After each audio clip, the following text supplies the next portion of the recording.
Hello students, ये देखना ज़रा, बोर्ड पे आपको 3 शब्द दिख रहे होंगे, पेशेंस, डेडिकेशन और प्रैक्टिस, और सोच रहे होंगे आप कि ये हमने क्यों लिखा है। तो ये मैंने लिखे हैं क्योंकि मैं आज आपको एक कहानी सुनाना चाह रहा हूँ। ये कहानी है एक बहुत ही बड़े आदमी की जो इतिहास में हुए हैं। वो कहानी के बीच में ही मैं उनका नाम बताऊंगा, अभी मैं उसका नाम नहीं बता रहा हूँ, ठीक है।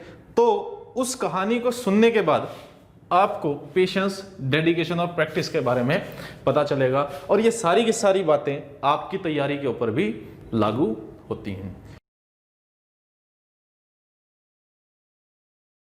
तो आज ये कहानी है पैब्लो पिकासो की। ये बहुत ही बड़े पेंटर हुए हैं इतिहास में, ठीक है। इनकी पेंटिंग्स कई कई करोड़ों में बिकती हैं आज भी, ठीक है।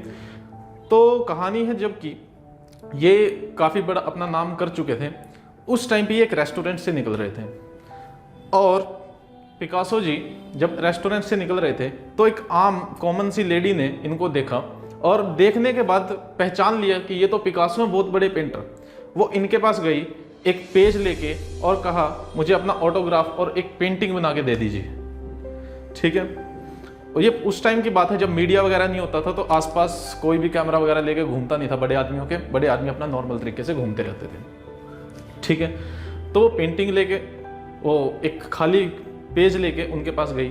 तो पैब्लो पिकासो जी ने क्या किया, उस पे 30 सेकंड में अपने पेन से एक ड्राइंग बना के नीचे ऑटोग्राफ करके उसको दे दिया, ठीक है। और जैसे ही वो पेंटिंग उसको दी, लेडी को दी, और कहा कि ये जो पेंटिंग है ये 50 लाख रुपए की पेंटिंग है। कितने की पेंटिंग है? 50 लाख रुपए की ये पेंटिंग है। वो हैरान हो गई, ऐसे कैसे 50 लाख रुपए की पेंटिंग है। तो वो इसी चीज को चेक करने के लिए एक ऑक्शन वाले के पास जाती है, जो बोली वगैरह लगाते हैं उनके पास जाती है। वो देखता है, उस पेंटिंग को अच्छे से देखता है, ऑटोग्राफ वगैरह मैच करता है, और जैसे ही ऑटोग्राफ वगैरह मैच हो जाता है वो कहता है अरे ये तो पिकासो की पेंटिंग है, मैं आपको अभी इस पेंटिंग के 50 लाख दे सकता हूँ। बोली में ज़्यादा मिलेंगे, बोली तो वो ऑक्शन वाला खुद लगाता। वो कह रहे हैं मैं अभी के अभी आपको इसको 50 लाख दूंगा, आप इसको बेचना चाहते हैं? नहीं। उस लेडी ने उस पेंटिंग को नहीं बेचा, और वो फिर से अब अपॉइंटमेंट वगैरह लेके कैसे भी करके कुछ टाइम के बाद पिकासो से मिलने गई, ठीक है। पिकासो से वो मिलने गई और जाके कहा आपने जो मुझे पेंटिंग बना के दी थी और कहा था 50 लाख की, मैंने उसका पता किया, वो 50 लाख की ही निकली। वो पेंटिंग 50 लाख की ही निकली। आप मुझे भी वो पेंटिंग बनाना सिखा दीजिए, 30 सेकंड में ऐसी पेंटिंग कैसे बनाएं। तो पिकासो ने सीधे सीधे जवाब किया कि तुम्हें मेरी ये 30 सेकंड में बनी हुई पेंटिंग दिखाई दे रही है, लेकिन मेरे 30 साल की मेहनत, डेडिकेशन और पेशेंस दिखाई नहीं दे रहा। ये जो 50 लाख की पेंटिंग मैंने 30 सेकंड में बनाई है, इसमें मेरा पेशेंस लगा हुआ है, मेरी डेडिकेशन लगी हुई है, और 30 साल की मेरी प्रैक्टिस लगी हुई है। तो इस बात से आपको क्या समझ में आता है कि आप कोई भी चीज़ आप हासिल कर सकते हैं अपने जीवन में। अगर आपको कोई भी चीज़ हासिल करनी है, आप उसको कर सकते हैं। आपके पास एक सबसे पहली चीज़ तो होनी चाहिए डेडिकेशन। क्या होनी चाहिए? डेडिकेशन। क्या आप डेडिकेशन से मेहनत कर सकते हैं उसके लिए? दूसरी चीज़ होनी चाहिए पेशेंस। क्योंकि पेशेंस क्या है, क्योंकि कुछ ऐसी स्थिति बन जाती है जिसमें आप कुछ नहीं कर सकते। जैसे कि अभी हम कोविड-19 की स्थिति ले लें, आप इसमें कुछ नहीं कर सकते। इसमें जो होगा वो वैक्सीन बनने के बाद होगा, या जो भी होगा अपने टाइम से होगा, आप इसमें कुछ नहीं कर सकते। तो आप इसको पेशेंस वाला टाइम मान लीजिए कि आपके हाथ में कुछ नहीं है, जो होगा नियति के हिसाब से होगा। डेडिकेशन आप दे सकते हैं, और आप क्या कर सकते हैं? प्रैक्टिस। तो ये दोनों की दोनों चीज़ें आप कीजिए, अपनी तैयारी के अंदर ये दोनों चीज़ें डाल दीजिए, और मैं गारंटी के साथ कह सकता हूँ कि आपको कोई भी एग्ज़ाम ऐसा नहीं होगा जिसको आप क्लियर ना कर पाएं। आपके पास चॉइस होगी कि आप ये जॉब लें या फिर वो जॉब लें, ठीक है। उम्मीद करता हूँ कि ये बात आपके ध्यान में गई होगी। तो इसीलिए इन पे थोड़ा सा गौर करना, खुले दिमाग से इसके बारे में सोचना। ये जो टाइम आपको मिला है, ये जो टाइम आपको कोविड-19 की वजह से मिला है, ये दोबारा नहीं मिलेगा, ठीक है। तो आज का सेशन, मोटिवेशन सेशन, तो आज यहीं पे खत्म करते हैं। चलिए, स्टोरी तो आप लोगों ने सुन ली, और मुझे लगता है कि स्टोरी आपको काफ़ी ज़्यादा अच्छी भी लगी होगी। तो इस बात पे अमल करिए। अब हम अपना अगला टॉपिक शुरू करते हैं। रिफ्रैक्शन टॉपिक हमने किया था पिछली क्लास में, और रिफ्रैक्शन के हमने सारे के सारे बेसिक कर लिए थे। इंसिडेंट रे, रिफ्रैक्टेड रे, आपका नॉर्मल, और हमने क्या किया था, ट्विंकलिंग ऑफ स्टार किया था।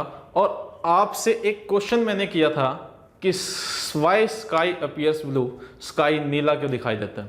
तो उम्मीद करते हैं कि इसके अंदर वो आपको आंसर मिल जाएगा। ठीक है, आज अपने लेक्चर को आगे बढ़ाते हैं, रिफ्रैक्शन को ही कंटिन्यू कर रहे हैं। टोटल इंटरनल रिफ्लेक्शन से टॉपिक का नाम लिख लीजिए, टोटल इंटरनल रिफ्लेक्शन। अब आप सोचेंगे, बात आप कर रहे हैं रिफ्रैक्शन की, लिखते हैं आप रिफ्लेक्शन है, ये क्या बला है। ठीक है, तो अब इसी बला को मैं अभी समझाता हूं। सबसे पहली चीज हिंदी में लिख लीजिए इसको, पूर्ण आंतरिक परावर्तन। पूर्ण आंतरिक परावर्तन। देखो, नाम में बेशक रिफ्लेक्शन हो, लेकिन यहां पे जो हम कॉन्सेप्ट पढ़ेंगे वो सारे के सारे रिफ्रैक्शन के पढ़ेंगे। ठीक है, तो इस बारे में कोई डाउट नहीं होना चाहिए कि रिफ्लेक्शन लिखा है तो कहीं ना कहीं रिफ्लेक्शन होगी। रिफ्लेक्शन भी जहां होगी मैं बताऊंगा उसको। ठीक है, सबसे पहली चीज रिफ्रैक्ट, TIR, इसको आप TIR भी लिख सकते हैं। और एग्जाम के अंदर क्वेश्चन अगर आता है तो जरूरी नहीं है कि आपको वो टोटल इंटरनल रिफ्लेक्शन लिखा मिलेगा, वहां पे आपको TIR लिखा भी मिल सकता है। सबसे पहली चीज, कभी भी अगर TIR हमें करवाना है तो ये हमेशा होगा जब लाइट जाएगी डेंसर मीडियम से रेयरर मीडियम की ओर, तभी होगा, अदरवाइज TIR नहीं होगा। ठीक है, अब जरा रिफ्रैक्शन की अगर मैं बात करूं, रिफ्रैक्शन आपने पढ़ा था कि अगर लाइट जाती है तो वो बेंड हो जाती है, पढ़ा था। ये डेंसर मीडियम, ये रेयरर मीडियम। मैंने कहा डेंसर से रेयरर, तो मैं काम करूंगा, लाइट जो मेरी इंसिडेंट होगी वो नीचे की साइड से करवाएंगे। पिछली वीडियो के अंदर हमने ऊपर की तरफ से करवाई थी। ठीक है, ये लाइट गई।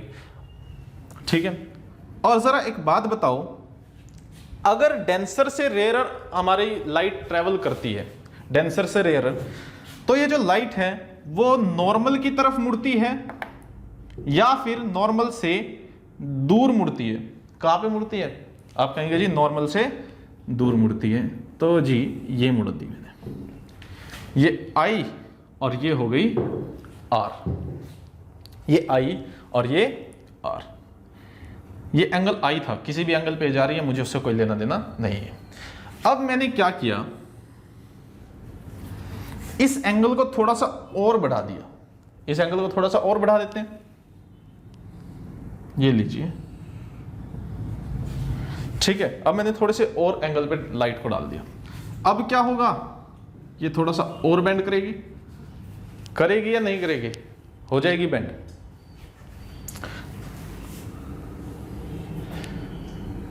थोड़ा सा और इसको बेंड कर दें, अगर इसको थोड़ा सा और बेंड कर दिया जाए इंसिडेंट रे को, तो क्या वो कुछ इस हिसाब से इसके साथ कहीं 90 डिग्री भी बना सकते हैं, क्योंकि उसे तो अवे फ्रॉम नॉर्मल जाना है या नहीं? तो इसको मैं नाम देता हूं C। जब ये एंगल 90 डिग्री का बन जाए तब मैं एंगल ऑफ इंसिडेंस को क्या नाम देता हूं? C। और इसको हम बोलते हैं क्रिटिकल एंगल। हिंदी में लिख लीजिए कांतिक कोण, हिंदी में होगा कांतिक कोण। अभी खत्म नहीं हुआ हमारा काम, अभी भी अगर मैं इस C एंगल जो क्रिटिकल एंगल हमने बनाया है, इससे भी थोड़ा सा और ज्यादा एंगल बढ़ा दूं तो क्या होगा, लाइट अब ये 90 डिग्री से भी अंदर की तरफ बेंड हो जाएगी, और यही क्या हुआ, आपका रिफ्लेक्शन हो गया। बाहर क्या था, रेयरर मीडियम था, ये क्या था, डेंसर मीडियम था। क्रिटिकल एंगल से जैसे ही मैंने ज्यादा किया, लाइट बेंड कहां पे हुई, लाइट बेंड हुई अंदर की तरफ, और ये मीडियम कैसा था, आर पार होने वाला ही था। देखो सारी की सारी लाइटें बाहर की तरफ जा रही थी, सारी की सारी रे ऑफ लाइट कहाँ थी, बाहर की तरफ। रिफ्रैक्शन करते करते क्या चीज हो गई, इसमें रिफ्लेक्शन हो गई, और इसी चीज को हम क्या बोलते हैं, TIR। यानी कि अब इसकी दो कंडीशंस हैं, ये दो कंडीशंस आप देखते रहिए। सबसे पहली कंडीशन तो क्या है, कोई भी लाइट अगर डेंसर मीडियम से रेयरर मीडियम की तरफ जाए तब TIR होगा। और दूसरी चीज क्या है, जब angle of incidence critical angle से ज्यादा हो। एंगल ऑफ इंसिडेंस किससे ज्यादा हो, क्रिटिकल एंगल से। तो ये बात लिख रहा हूं मैं, angle of incidence should be more than critical angle। ठीक है, इसको नोट कर लीजिए।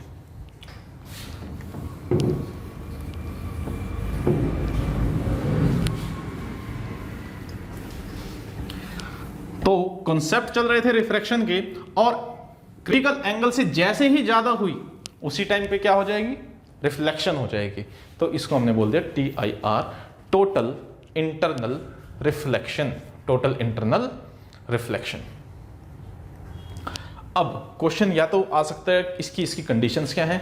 TIR होने के लिए आपको ऑप्शन में ये दे सकता है, ये दे सकता है, दोनों भी दे सकता है, और बोल देगा कि ए सिलेक्ट की, what are the conditions for TIR। आपको ऑप्शन दिए 1, 2, ऑप्शन 3 दे देगा आपको रेयरर से डेंसर, और angle of incidence should be 90 degree, कुछ कैसे भी दे सकता हो। ठीक है, तो इस तरीके से आपको क्या करना पड़ेगा, ऑप्शन सिलेक्ट करने पड़ेंगे। अब जैसे यहां पे बोथ 1 and 2, ठीक है, इस तरीके से आपको सिलेक्ट करना पड़ेगा, और ये एक क्वेश्चन एग्जाम में आता है। मैं बोल रहा हूं आपको, फिजिक्स के हर एक लाइन से एक क्वेश्चन बनता है। फिजिक्स को आप नजरअंदाज मत कीजिए, फिजिक्स के हर एक लाइन से क्वेश्चन बनता है, और एक नंबर से आप 20-30 हजार स्टूडेंट्स को पीछे, 20-30 हजार स्टूडेंट्स से पीछे रह जाते हैं आप। ठीक है, तो इस बात को गांठ बांध लीजिए। चलो अब बढ़ते हैं इसकी एप्लीकेशन पे। एप्लीकेशंस कि इसके हम यूज कहां पे हैं। आप सभी ने एक चीज देखी होगी, क्या, गाड़ी चला रहे हैं आप गर्मी के मौसम में, और आपको सड़क पे पानी दिखाई देता है। देखें, गाड़ी चला रहे हैं गर्मी के मौसम में, सड़क पे पानी दिखाई दिया, क्यों दिखाई दिया, वहां पे पानी थोड़ी है। आप सोचते हैं कि चलो देखते हैं पानी पड़ा है नहीं, आप जाते हैं, वो पानी थोड़ा सा और आगे खिसक जाता है नहीं। तो यही चीज है मिराज, इसको हम क्या बोलते हैं, मिराज, या फिर मरीचिका हिंदी में लिख लीजिए, या फिर मृग तृष्णा भी लिखा मिल जाता है, मृग तृष्णा भी लिखा मिल जाता है, मरीचिका। चलो मिराज समझते हो। मान लीजिए सबसे पहली चीज तो आपको ये कहां देखने को मिलता है, गर्मी के मौसम में। ज्यादातर कब देखने को मिलता है ये, हॉट डे, या फिर मैं कहूं हॉट डे कहां पे होता है, डेजर्ट में। हॉट डे कहां पे होता है, डेजर्ट, रेगिस्तान में। ठीक है, ये दुबई वगैरह वहां पे बहुत बनते हैं। तो जरा समझना अब,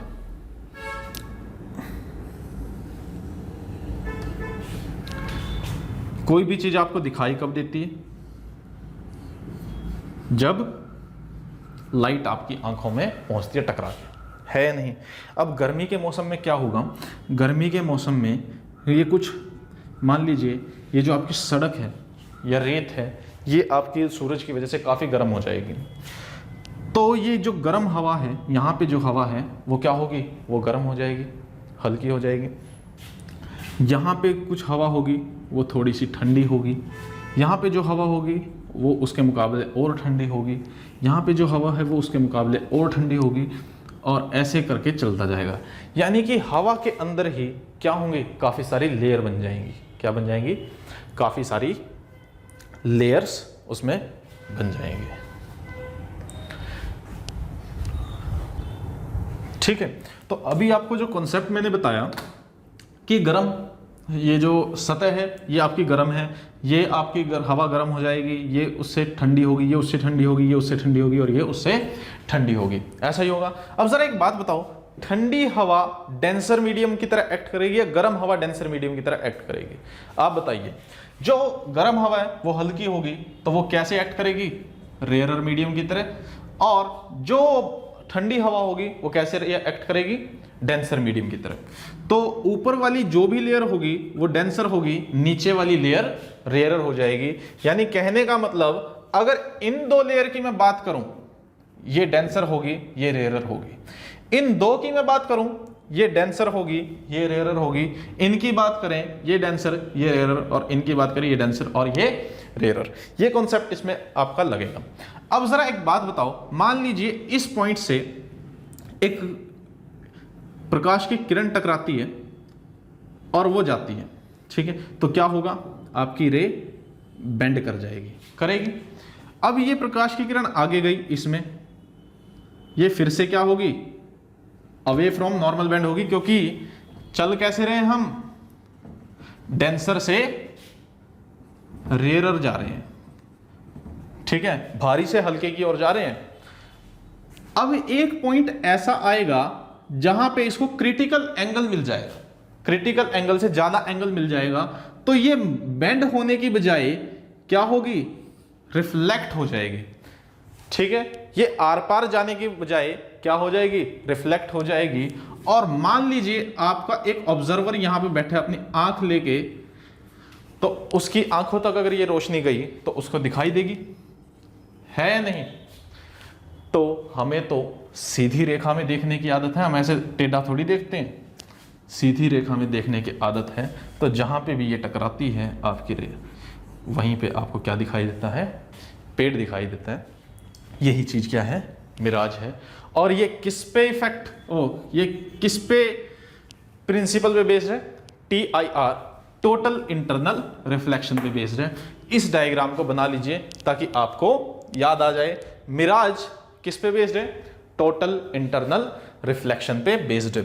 हॉट डे और डेजर्ट, रेगिस्तान, ये आपको याद रखना।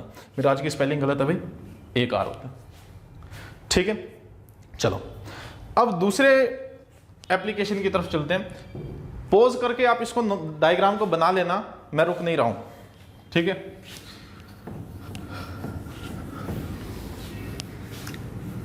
मिराज क्यों दिखाई देता है? क्योंकि टोटल इंटरनल रिफ्लेक्शन होती है, TIR होता है, पूर्ण आंतरिक परावर्तन होता है। दूसरी एप्लीकेशन पे बढ़ते हैं। दूसरी एप्लीकेशन है इसकी डायमंड। दूसरी एप्लीकेशन क्या है? डायमंड। अब आप सभी को पता है हीरा, हीरा जो है क्या होता है? हीरा क्या है? चमकता है। अब इसकी जो चमक है वो किस वजह से है? वो आपके TIR की वजह से है। जरा अब समझना, मान लीजिए डायमंड है। वैसे एक बात बताओ, गुफा में से जब कोयले की खदान होती है, कोयले की खान होती है, उसमें से खुदाई करके हीरा निकलता है, ऐसा कहा जाता है, ठीक है। कोयले की खान होती है, उसमें से खुदाई करके हीरा निकलता है। वो हीरा निकलता है या पत्थर निकलता है? हीरा निकलता है, पत्थर निकलता है? वो निकलता है पत्थर, वो मजबूत पत्थर निकलता है। उसकी कटाई, उसको तराशने के बाद वो क्या बनता है? हीरा बनता है या नहीं? कहते हैं ना, जोहरी जाने हीरे की असली क्या, चलो कहावत तो चलने दो, याद नहीं आई। अब ये मान लीजिए डायमंड, इस डायमंड की कटिंग कुछ इस हिसाब से की कि इसके अंदर लाइट अगर जाए, लाइट अगर जाए तो हो जाएगी। लाइट अंदर चली गई, मान लो ये जहां पे भी टकराए,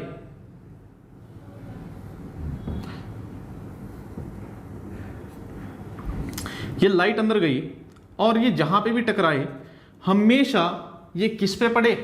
क्रिटिकल एंगल पे गिर जाए। और जैसे ही अगर ये क्रिटिकल एंगल पे ना गिरे तो क्या होगा? आपको बताया था रिफ्रैक्टिव इंडेक्स डायमंड का कितना होता है? 2.4 होता है। 2.4 रिफ्रैक्टिव इंडेक्स होता है। अब बाहर है रेयरर, अंदर है डेंसर, क्योंकि बाहर क्या है, हवा है 1.003, बाहर हल्की है अंदर भारी है, ये क्रिटिकल एंगल पे गिरती है। ये जो लाइट है ज़्यादातर चांसेस क्या हैं, क्रिटिकल एंगल पे गिरती है। जैसे ही ये गिरती है तो ये अवे फ्रॉम नॉर्मल जाने की बजाय, बाहर जाने की बजाय, ये अंदर के अंदर ही रिफ्लेक्ट हो जाती है। अंदर के अंदर ही क्या होती है, रिफ्लेक्ट हो जाती है। अब ऐसे ही यहाँ पे होगा और टकरा कर फिर से, टकरा के फिर से ये जो किरण है ये अंदर ही टकराती जाएगी और अंदर टकराते टकराते ये आपके डायमंड को शाइनिंग देगी, आपके डायमंड को क्या होगी, शाइनिंग देगी। तो डायमंड भी कौन से प्रिंसिपल पर आधारित है, TIR पर आधारित है। जानते थे इस बात को? नहीं जानते थे तो आज जान गए। हर फिजिक्स के हर एक लाइन में एक क्वेश्चन छिपा हुआ, इस बात को गांठ बांध लो। चलिए थर्ड एप्लीकेशन पे चलते हैं इसकी। चलो एक चीज और लिखो इसमें। अब ये हुआ क्यों? सबसे पहली चीज, डायमंड का वाई, ये क्वेश्चन है क्यों का, कि डायमंड के अंदर TIR क्यों हो रहा है। सबसे पहली चीज, उसका जो रिफ्रैक्टिव इंडेक्स है वो ज्यादा है। उसका जो रिफ्रैक्टिव इंडेक्स है वो क्या है, हाई है। किसके मुकाबले, एयर के मुकाबले ज्यादा है या नहीं, एयर के मुकाबले ज्यादा है। और दूसरी चीज, इसका जो क्रिटिकल एंगल है वो लो है। क्रिटिकल एंगल क्या है, लो है, यानी कि कम एंगल पे भी अगर लाइट टकरा रही है तो भी रिफ्लेक्शन हो रही है, ठीक है। क्रिटिकल एंगल लो है, कांतिक कोण लो है, तो इसलिए डायमंड के अंदर क्या होते हैं, TIR होता है। पॉज करके नोट कर लेना, बढ़ते हैं आगे।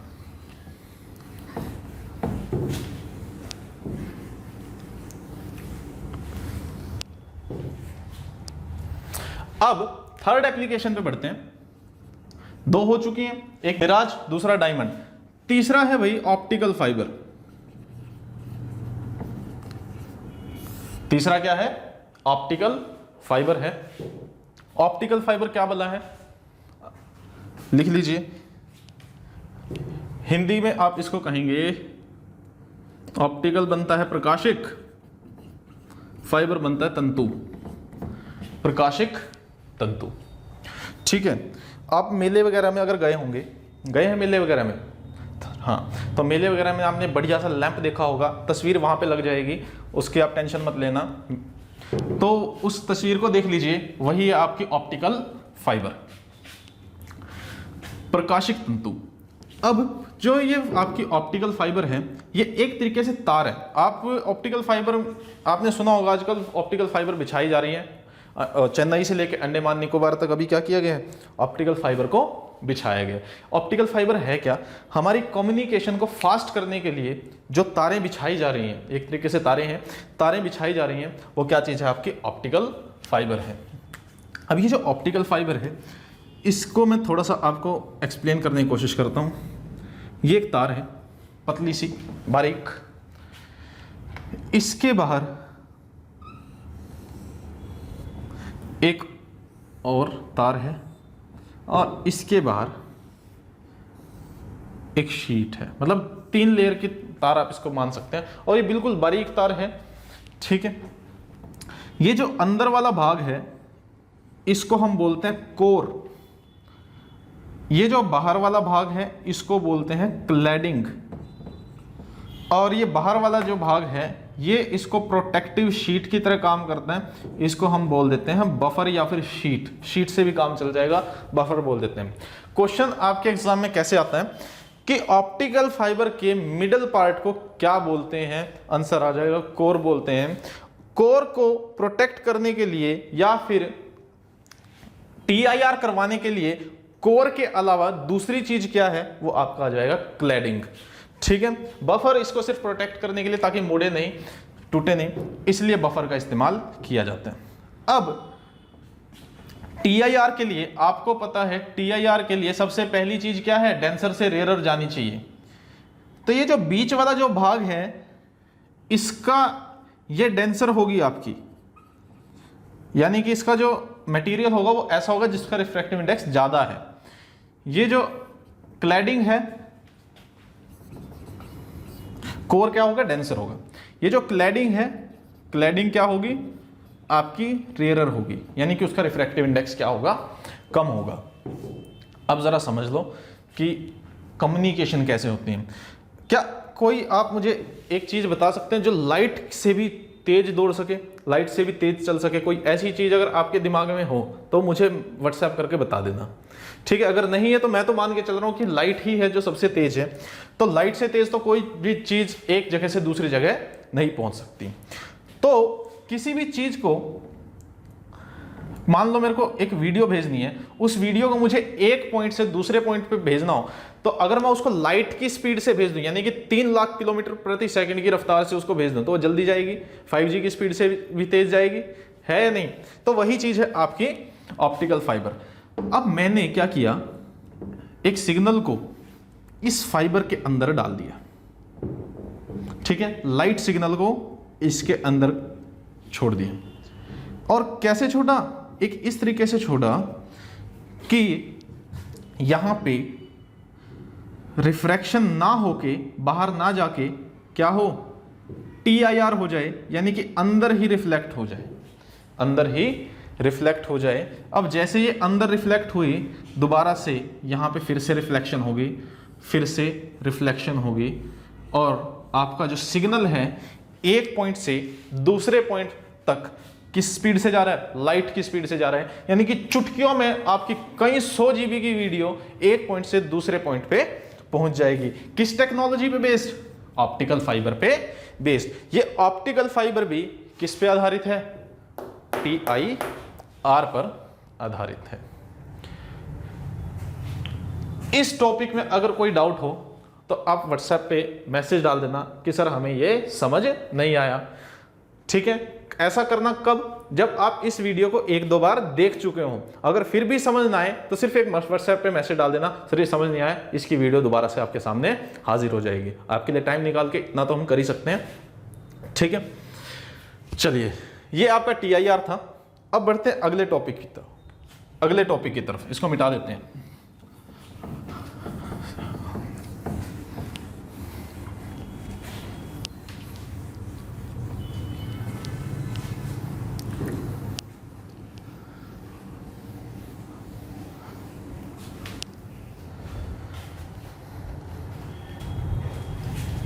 चलो, अब हम देखते हैं डिस्पर्जन। अभी हमने TIR पढ़ लिया, TIR आपको समझ आया होगा। अब एक एप्लीकेशन TIR की और बची है, वो आपको समझ आएगी डिस्पर्जन के बाद।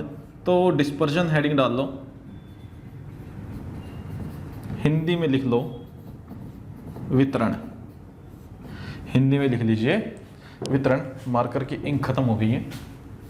चलो, अब डिस्पर्जन क्या चीज है समझ लेना, क्वेश्चन समझने से ही आता है और इससे भी क्वेश्चन बन जाता है। सबसे पहली चीज, इसको एक्सप्लेन किसने किया था, न्यूटन ने एक्सप्लेन किया था भाई। इसको डिस्पर्जन को किसने एक्सप्लेन किया था, न्यूटन ने एक्सप्लेन किया होगा। चलो आपसे ही पूछ लेता हूँ, आप बचपन में स्कूल वगैरह में गए हो, आपके पास एक स्केल हुआ करती थी एक स्केल, ठीक है। उस स्केल को आपने शायद कभी करके देखा हो या ना करके देखा हो। लाइट की तरफ करके अगर दीवार की तरफ आप उसको करें तो उस पर क्या होता था, 7-8 रंग उसके अलग आपको दिखाई देते थे दीवार पे। किया है, बिल्कुल किया होगा, ठीक है। अगर नहीं किया तो इसका मतलब आपने बचपन में कुछ किया ही नहीं, ठीक है। चलो, न्यूटन ने इसका आविष्कार किया था, बताया था इसके बारे में। तो इस एक्सपेरिमेंट को जरा समझना, क्या किया न्यूटन साहब ने। न्यूटन साहब ने क्या किया, एक प्रिज्म लिया,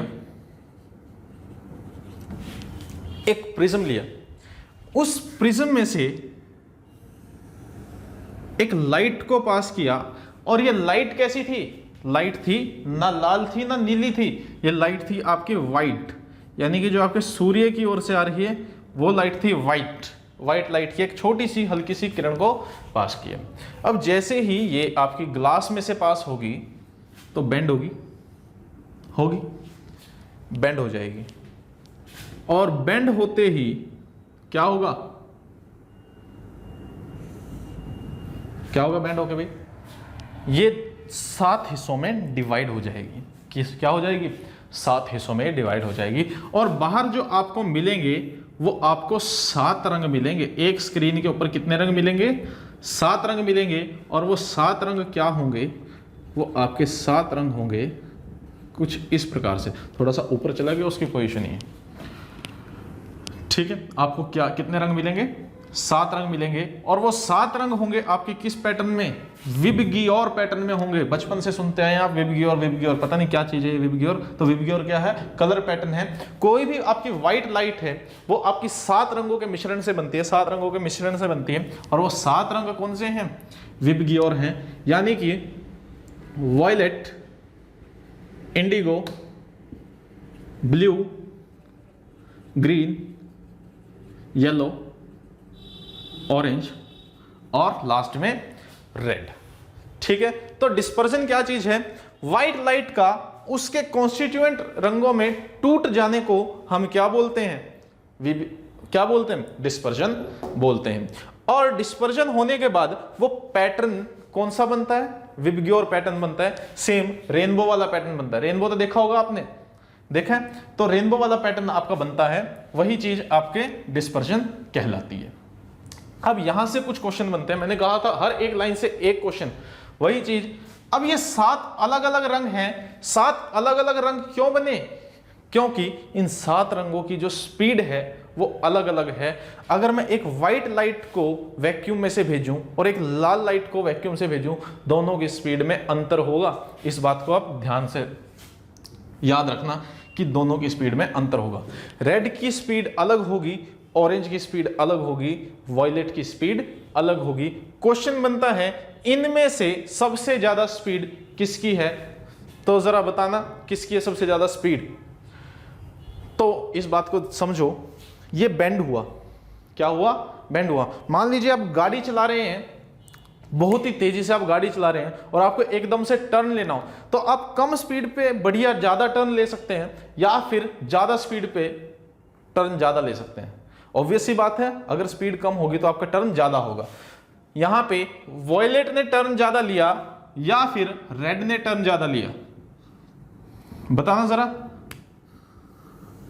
किसने टर्न ज्यादा लिया अपने व्हाइट से? रेड ने, सॉरी वॉयलेट ने। तो इसका मतलब वॉयलेट की स्पीड क्या होगी? लेस होगी और रेड की स्पीड हाई होगी। कहने का मतलब अगर मैं वॉयलेट से विबग्योर में वॉयलेट से रेड तक जाऊं, स्पीड क्या होगी? स्पीड इंक्रीज होगी। लिख लीजिए विबग्योर पैटर्न, ऐसे लिख लेना, स्पीड इंक्रीजेस। नंबर 1 लिख लिया। अब दूसरी बात हम करते हैं वेवलेंथ की। लिख लीजिए विबग्योर से, V से लेके R तक वेवलेंथ भी क्या होगी? बढ़ेगी। तीसरी चीज होती है फ्रीक्वेंसी। तीसरी चीज क्या होती है? फ्रीक्वेंसी। फ्रीक्वेंसी घट जाती है। फ्रीक्वेंसी क्या होती है? फ्रीक्वेंसी इसमें डिक्रीज कर जाती है। और लास्ट चीज है जिस तरीके से आपका रिफ्रैक्टिव इंडेक्स है, मान लीजिए प्रिज्म है, आपको बताया मैंने रिफ्रैक्शन होता है, एक डेंसर मीडियम है, एक रेयरर मीडियम है, और उसमें आपको क्या होगा, मान लीजिए रेयरर मीडियम है और ये डेंसर मीडियम है, आपकी जो लाइट जाएगी, अगर व्हाइट लाइट जाएगी तो उसकी वजह से रिफ्रैक्टिव इंडेक्स आपका अलग आएगा, रेड लाइट जाएगी तो उसकी वजह से रिफ्रैक्टिव इंडेक्स अलग आएगा, ग्रीन लाइट की वजह से रिफ्रैक्टिव इंडेक्स अलग आएगा। तो अब बात करते हैं रिफ्रैक्टिव इंडेक्स की। तो रिफ्रैक्टिव इंडेक्स भी मीडियम का लाइट टू लाइट चेंज होता रहता है कि लाइट कैसी है, सफेद है, रेड है, ऑरेंज है, येलो है, तो रिफ्रैक्टिव इंडेक्स में बदलाव आएगा।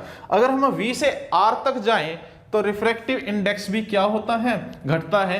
कहने का मतलब मेरा ये है, अगर मैं पूछ लूं, ज्यादातर क्वेश्चन हमेशा या तो लो से आता है या हाई से आता है, बीच वालों का कोई रोल ही नहीं है।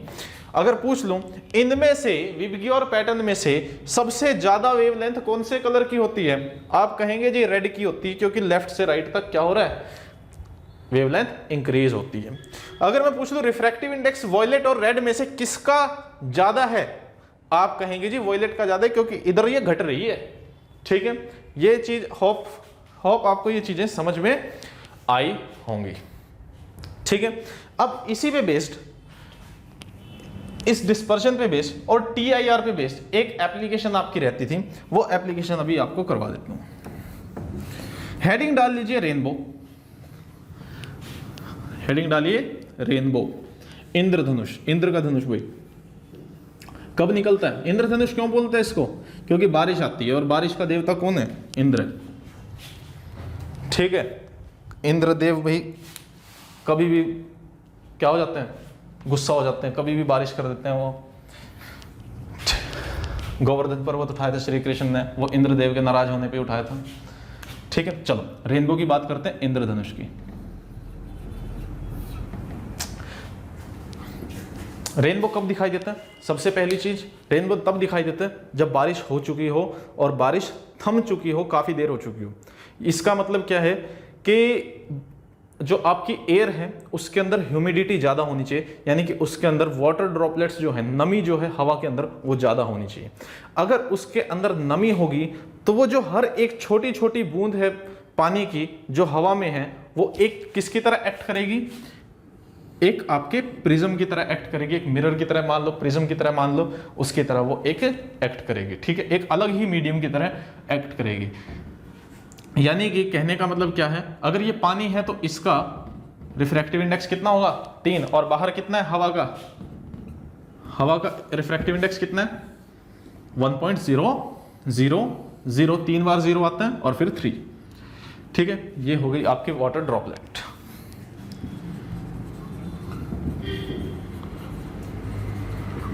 अभी शायद हफ्ते पहले ही एक रेनबो बना था और दुनिया जहां के स्टेटस लगाए गए थे व्हाट्सएप पे कि जाके बाहर देखो इंद्रधनुष आया हो। लोग देख रहे हैं, सारी जगह घूम के देख लिया उन्होंने और इंद्रधनुष उनको कहीं नहीं दिखाई दिया। तो आपको भी बता दूं, अगर आपको कभी भी इंद्रधनुष देखना, आपके पास भी कोई ऐसे फोन आए कि इंद्रधनुष आया हुआ है, हमेशा देखना सूरज के ऑपोजिट साइड। जिस तरफ सूरज होगा उसके बिल्कुल ऑपोजिट साइड देखना, वहीं पे आपको इंद्रधनुष दिखेगा। ये नहीं है कि पूरे आकाश में घूम के देख रहे हैं कि कहां पे इंद्रधनुष बना हुआ। सूरज के बिल्कुल ऑपोजिट देखना, वहीं पे क्या बना मिलेगा? इंद्रधनुष बना मिलेगा। ठीक है, होप आपको ये बातें पता थी। ठीक है, आप मुझसे बहुत ज्यादा समझदार हैं, आपको ये सारी बातें पता होंगी। चलो, अब एक रे ऑफ लाइट आई जो कि गई इस वाटर ड्रॉपलेट के अंदर। इस वाटर ड्रॉपलेट के अंदर जाने के लिए बाहर रेयरर मीडियम है, अंदर डेंसर मीडियम है। ठीक है, अब अंदर जाने के बाद क्या होता है, ये जो आपकी रे है ये आपकी टोटल इंटरनल रिफ्लेक्शन करती है। ये रे क्या करती है? टोटल इंटरनल रिफ्लेक्शन करती है। और जैसे ही ये TIR होता है उसके बाद ये आपकी 7 रंगों में टूट जाती है। कितने रंगों में टूट जाती है? 7 रंगों में। यानी कि ये क्या करती है? डिस्पर्जन। तो मैंने कहा कि अगर आपके एग्जाम में क्वेश्चन आए कि रेनबो किस फिनोमिना पे बेस है, तो एक आंसर आपका क्या आएगा? डिस्पर्जन। सबसे मेन तो डिस्पर्जन है, क्योंकि रेनबो 7 रंग बनाता है, वो किसकी वजह से बनाता है? डिस्पर्जन की वजह से। अगर ऑप्शन में डिस्पर्जन ना दिया हो, उसमें TIR भी होता है। दोनों हो तो बोथ आंसर आएंगे, इस बात को ध्यान रखना, एग्जाम में आया हुआ ये क्वेश्चन है। अब क्या होगा? पैटर्न बनेगा आपका विबग्योर का पैटर्न। वॉयलेट नीचे होगा और रेड कहां पे होगा? ऊपर की ओर होगा। यही आपका क्या है? रेनबो। अब दूसरी चीज जो क्वेश्चन यहां पे रेनबो से आता है वो क्या है? रेनबो आपके 2 टाइप के हैं, एक प्राइमरी रेनबो है और एक है सेकेंडरी रेनबो। प्राइमरी रेनबो वो है जिसमें टोटल इंटरनल रिफ्लेक्शन कितनी बार हो? सिर्फ एक बार हो, TIR, जैसे कि ये डायग्राम मैंने बनाया है। सेकेंडरी रेनबो वो है जिसमें 2 बार TIR हो। ठीक है, 2 बार TIR हो। मैं जरा इस डायग्राम को मिटा के दोबारा से एक डायग्राम बना रहा हूं। अपनी नोटबुक में सारे के सारे डायग्राम बनाते रहना, कभी फिर देखो ये कहां से आया।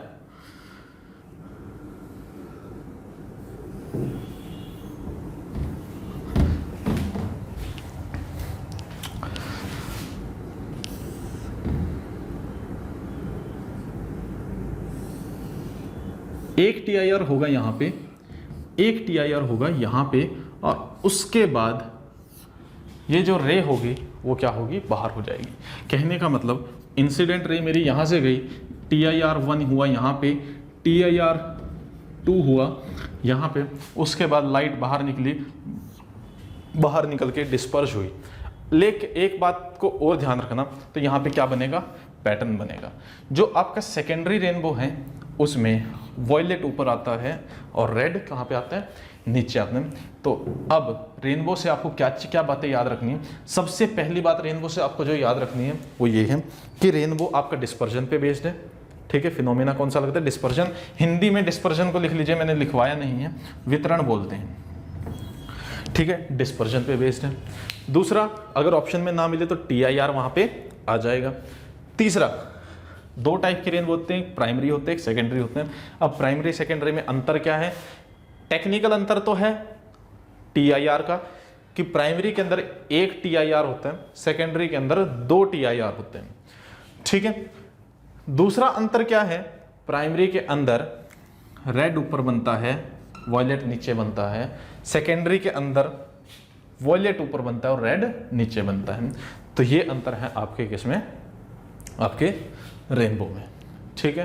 होप ये सारी कुछ बातें आपको समझ आई होंगी, ठीक है। तो बढ़ते हैं आगे।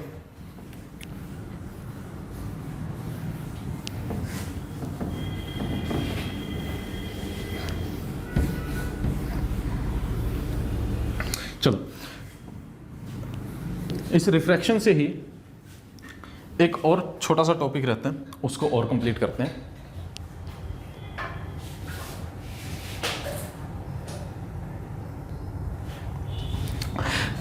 चलिए, मेरा तो मन था एक और टॉपिक करवाने का, लेकिन बैटरी वगैरह, कैमरे की बैटरी वगैरह ख़त्म हो चुकी है, तो इसलिए अगला टॉपिक नहीं हो सकता। पिछली क्लास में मैंने जो आपको, पिछली क्लास थी उसमें क्वेश्चन पे छोड़ा था, आज फिर माफ़ी चाहता हूँ, इसीलिए आज फिर उसी क्वेश्चन पे छोड़ रहा हूँ। वाई स्काई अपीयर्स ब्लू, इसका आंसर मुझे व्हाट्सएप में दे देना जिन्होंने नहीं दिया। कुछ के आंसर आए हैं, बाकी लोग इसमें आंसर दे देना इसका क्यों है, ठीक है। तो आज क्लास को यहीं स्टॉप करते हैं, फिर से मिलेंगे जब भी टाइम होगा, ठीक है। आप अपनी तैयारी को जारी रखिए, ठीक है। Bye, thank you.